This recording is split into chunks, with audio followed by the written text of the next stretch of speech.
Aprenda uma coisa: quem ganhar sua atenção, ganhou você. É ou não é verdade? Quem ganhar, chamar sua atenção. Há um tempo atrás, eu estava em casa, deitado. Minha esposa tinha deitado primeiro e eu fui deitar depois. Quando eu fui deitar, eu já estava me preparando para dormir, minha esposa falou assim: está escutando? Eu falei: não. Ela falou assim: escuta só. Estava chovendo, tinha uma goteira em cima da tampa do meu ar-condicionado, do lado de fora, e eu não estava ouvindo, mas a mulher estava e ela me avisou. E a partir daquele momento, aquela goteira chamou a minha atenção. Aquilo pingava que parecia uma granada batendo. Eu falei: minha filha, por que você me mostrou isso? Isso agora roubou minha atenção. Eu quentinho, saí debaixo da coberta, fui lá fora, joguei um tapete em cima daquilo que eu precisava resolver logo, porque eu queria voltar. Porque quando algo chama a sua atenção, já era. Às vezes você está assistindo uma propaganda que diz assim: compre esse remédio para emagrecer, que você emagrece 10 quilos em uma semana. Já notou que a propaganda é sempre repetitiva? Porque ela tem um objetivo: chamar a sua atenção. Aí você vai lá e compra. Aí junto com o produto de emagrecer, vem um conselho numa caderneta grandona assim: para de comer, é isso que emagrece. É ou não é? Mas quando atrai a nossa atenção, já era. Então por isso, querido, olhe bem, se a nossa atenção vale muito, principalmente para Deus, porque Deus quer a nossa atenção, é ou não é verdade? Qual é a função do culto? A função do culto é tirar as pessoas de uma fila invisível da morte, onde ninguém sabe o número de sua senha, e botar essas pessoas no reino de Deus. Só que tem alguém também querendo a sua atenção. Se ela vale muito, quem é que quer? O diabo. Ele quer a sua atenção. Ele quer. E o diabo tem algo muito interessante para chamar a nossa atenção. Sabe o que? Uma coisinha chamada problema, que alguns irmãos teimam em chamar de problema. E quem fala problema tem dois problemas, é ou não é verdade? Mas observe bem, o problema, ele aparece, é ou não é? E quem de nós não temos problema? Todos nós temos. Você acha que o pastor não tem problema? Você acha que eu não tenho problema? Todo mundo tem, meu filho. Problema é uma coisa que para crente é com fartura, não tem miséria. É ou não é verdade? Todo dia aparece um probleminha. Só que a função do seu problema, a função do problema que aparece é uma só: roubar a nossa atenção. É ou não é? Quando você tem um problema, o que você pensa? No problema, é o meu problema, o meu problema, é o meu problema. Vem aconselhar com a gente: ó, o meu problema, pastor, eu estou sofrendo tanto. Aí a gente fala: não é só você não, todo mundo tem. E todas as tentativas das manobras dos sírios eram frustradas, porque Deus revelava ao homem de Deus. Só que o comandante, ou seja, o rei da Síria, ele estava confuso, achando que alguém estava levando informações militares. Havia um traidor. Ele faz então uma reunião com seus comandantes e expõe a sua preocupação. Ele diz: olha, nós temos um espião aqui. Tem alguém levando informações para Israel. Não é possível, nós não conseguimos surpreendê-lo. E aí um dos homens, um dos comandantes, disse o seguinte ao rei da Síria: não tem espião nenhum não, meu senhor. O que tem é um homem de Deus no meio daquele povo. E tudo aquilo que o senhor planeja fazer lá no seu quarto, escondidinho, Deus conta para ele. Ou em outras palavras, ele estava dizendo: o dedo duro é ele lá, não somos nós. O rei falou assim: então eu quero este homem preso. Quem é este homem? Ele disse: o nome dele é Eliseu, ele está lá em Dotã.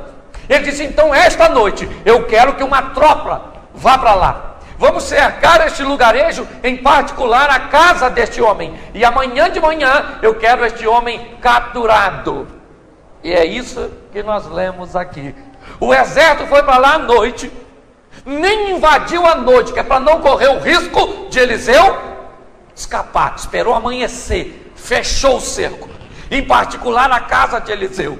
Quando amanheceu, o garoto que trabalhava com Eliseu, o moço, como nós lemos, ele abriu a porta, levantou muito cedo e abriu a porta, gente. Quando ele abriu a porta, o que ele viu? Um exército de carro e cavalo de...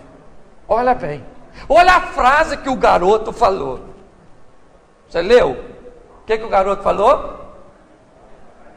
Ai, meu Senhor, o que? Olha que frase de derrotado. Olha a frase de desânimo. De desânimo. O garoto falou: ah, meu Senhor, o que faremos? Só para pegar nós dois. Não era nem ele, é para pegar Eliseu. Mas como ele está junto, vai. Não estão querendo nem pegá-lo, mas como ele está junto com Eliseu, ele vai dançar também. A frase do garoto demonstra o que aquela imagem passou para o garoto. Quando ele abriu a porta, o que ele viu? Um exército que cercou a casa dele, um exército grande, um exército forte. Quando ele viu aquilo, a atenção dele foi para onde? Para o problema. O problema.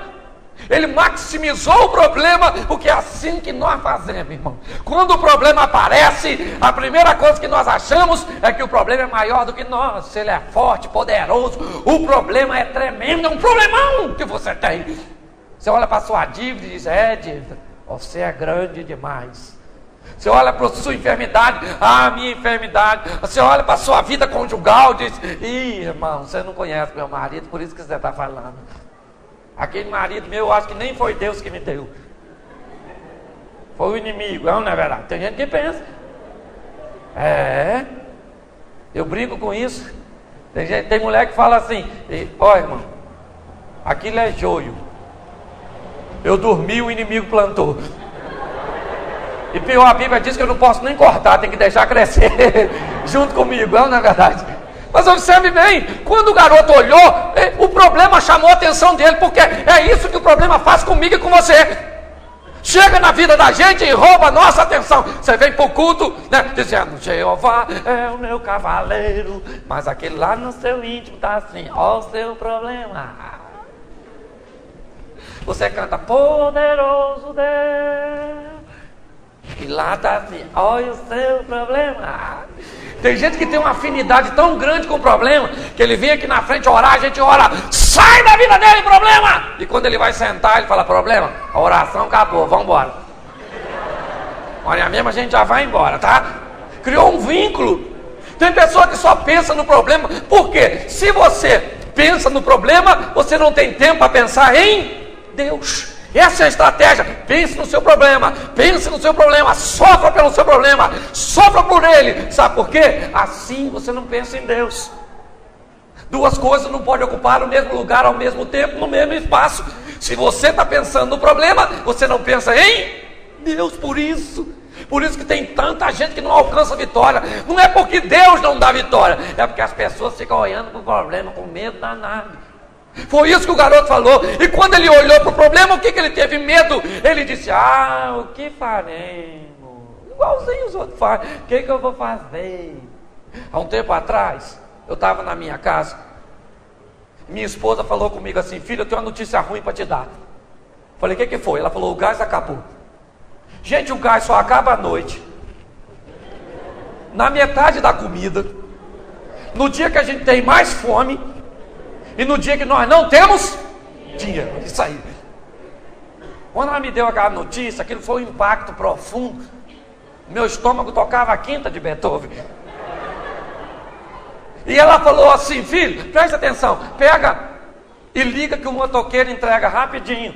E eu pensei: falas como uma louca. Falei: ligar é mole, minha filha, o difícil é pagar. Aí ela falou assim: então sabe o que nós vamos fazer? Dormir com fome. Focou o problema. Problemão, já estava nervosa, coitado. Aí o problema maximizou. Aí eu olhei, falei assim: negócio vai ter que ir. Fui lá na cozinha, deitei o botijão de gás, olhei para ele, botei a mão e orei. Falei: botijãozinho, você vai cuspir um foguinho. Ele durou mais 15 dias até eu receber meu pagamento, irmãos. Que o Senhor é Deus e nós precisamos aprender a não olhar o problema, porque problema todo mundo tem. Se você ficar observando o problema, ele vai acabar com sua história. O garoto olhou e a frase do garoto foi de desânimo, é lógico. Ele olhou o tamanho do exército que cercou a casa dele. Só que depois do garoto, quem é que vai sair? O homem de Deus. Olha a diferença da visão do garoto para a visão do homem. Olha bem. O garoto saiu, olhou e falou: ah, o que faremos? Logo depois sai Eliseu, o homem de Deus. Eliseu saiu. Quando Eliseu saiu, o que ele viu? A mesma coisa que o garoto. O exército que está para o garoto é o mesmo que está para Eliseu. A diferença é onde Eliseu coloca o seu foco e onde o garoto colocou o seu foco. Quando Eliseu saiu, que ele olhou, ele viu o exército da Síria lá. É lógico, o exército está lá. Só que ele não olhou para o exército. Ele olhou para Deus. E ele então fala com o garoto o quê? Não temas. Olha, eu gosto dessa palavrinha. Inclusive tem algumas traduções que diz que ele falou assim: calma, garoto. Eu gosto mais dessa. O garoto nervoso, tremendo, Eliseu saiu, olhou e falou assim: calma, garoto, calma. O garoto deve estar pensando: calma, estão querendo pegar a gente.